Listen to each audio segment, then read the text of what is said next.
It is my solemn duty to report on the worst of what humanity is capable of and to present my finding, the anatomy of a genocide.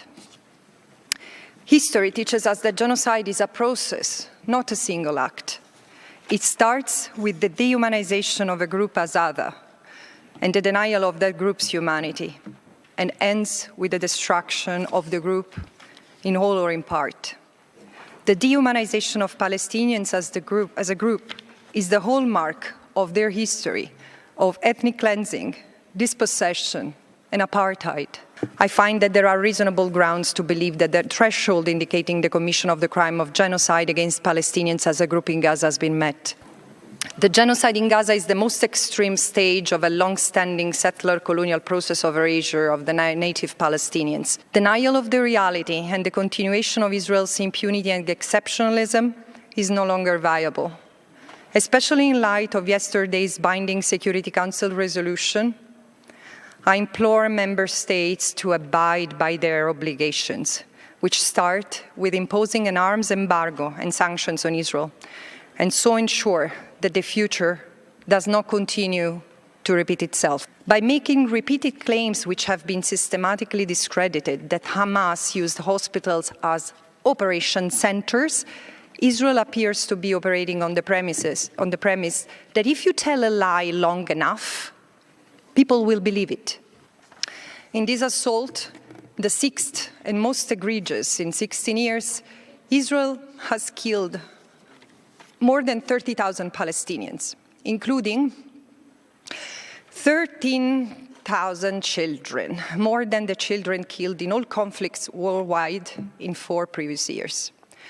Journalists, doctors, nurses, artists, academics, engineers, scientists, and their family members, a whole society has been targeted. In less than 6 months, Israel has destroyed Gaza, erasing or severely damaging almost all civilian infrastructure and agricultural land, most of homes, healthcare facilities, telecommunication infrastructure, every university, most educational facilities, municipal services, mosques and churches, and innumerable cultural heritage sites, which are integral to the social fabric of Palestine.